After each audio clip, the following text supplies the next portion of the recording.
عليكم، اخباركم يا جماعه؟ ان شاء الله بخير. النهارده هنعمل مع بعض الحلبسه او حمص الشام، او بالسعودي بيسموها البليله.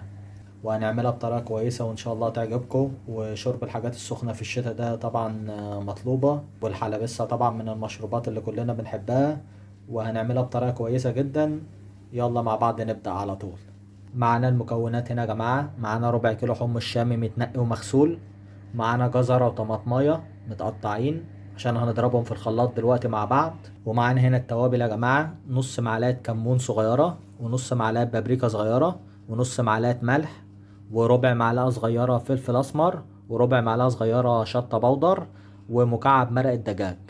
أول شيء هنضيف في الخلاط الجزرة والطماطماية، وهنحط عليهم مرقة الدجاج، وهنحط عليهم شوية مية ونضربهم في الخلاط ونرجع لبعض. دلوقتي يا جماعة جبنا هنا حلة وحطينا فيها حوالي 2 لتر مية ونغليهم، وهنحط فيهم الحمص، وهنفضي عليهم الطماطم والجزر ومرقة الدجاج اللي احنا ضربناهم، ونسيبهم يغلوا. وبعد ما يغلوا هنوطي عليهم وهنغطي عليهم ونسيبهم على نار هادية لمدة ساعتين، وبعد كده هنضيف باقي المكونات.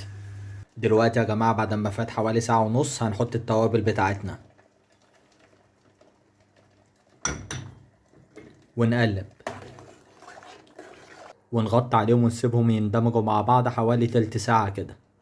دلوقتي يا جماعة الحمص بقى معانا جاهز، واهم شيء ما تنسوش النص ليمونة تعصروها عليه. وطبعا تقدروا تضاعفوا الكمية اللي احنا عملناها دي بمضاعفة المكونات، وتشربوه بالهنا والشفا ان شاء الله. مع السلامة.